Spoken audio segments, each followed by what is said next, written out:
Hello, and welcome back. Sandy and Jesse Rodriguez team. Beautiful, beautiful morning here in San Antonio, Texas. Again, just like one of my friends has shared with us, these are one of the greatest benefits of having your own business, especially a home-based business. What, I come out here and I have my daily chit-chat talks with you from my patio, enjoying the morning, enjoying, thoughts with you as to what is on my mind, what have I been reading and sharing with you. Great, great, great benefits. This is just, and then this morning, beautiful morning here in San Antonio. So thank you for coming back. I welcome your thoughts and comments. I've been discussing with you the last 2-3 days the 7 habits of highly effective people by Stephen Covey. And we've gone over habit number 1 was to be proactive. Habit number 2 was began with the end in mind. And today's topic, habit number 3, put first things first. And just a little reminder to where we're heading or what we're doing. Stephen breaks it into 3 levels of our lives, or I guess I could call it life. We're moving from the very low level where we're dependent on others. And I've been discussing habits 1, 2, and 3, which are part of what he calls the private victory, which then we move on to independence and then interdependence. But let me digress a little bit. I don't think I did it any justice on habit number 2. Begin with the end in mind. Wow, that to me now, that has a totally different meaning now that I've gone through that. And what I mean, I did not do a justice in sharing with you. One of the sections that he talked about was mission statements. And you probably have heard that, there's organizational mission statements and personal. And the ones that I would like to go back and digress a little bit was on the personal. I did not realize you could have a personal mission statement. Stands to reason, why not? You have it with an organization. And then an organization is an individual unto itself. Oh yes, an organization is an individual into itself. So on the personal mission statement, and I had this book, did not realize that you could apply it to, I want to be a better parent. I want to prepare myself to be, learn that it takes time. You and I know, the majority of your parents, where do we learn that to be a parent? Where do we go to? There's no book that said, okay, as you come into life, you get married, you can, hey, here's the books, you're going to read all these books. It comes by trial and error, and it's unfortunate. It really is. So when he talks about a personal mission statement, and you can apply that to your family, as a family, you can gather around the table and say, what is our mission? What does our family stand for? So just wanted to digress and share with you that was in habit number 2.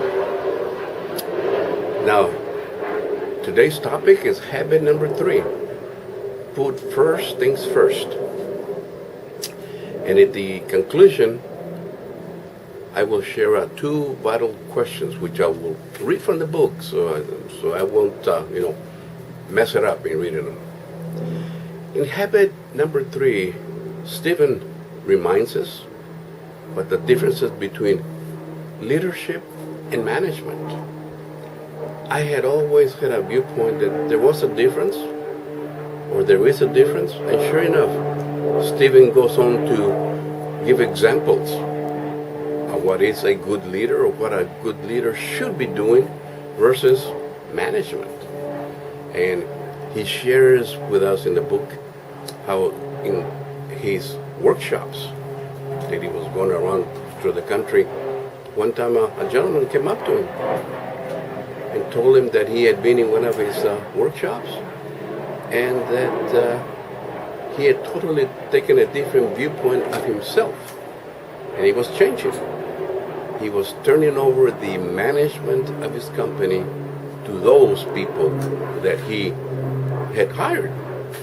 He had enjoyed, what he thought was being the leader of the company and managing, but he enjoyed management so much he got fulfillment. Because I can understand you get busy and you see the results, and but what he was neglecting, until Stephen pointed it out in the workshop, was that for a leader, he's got to have the vision.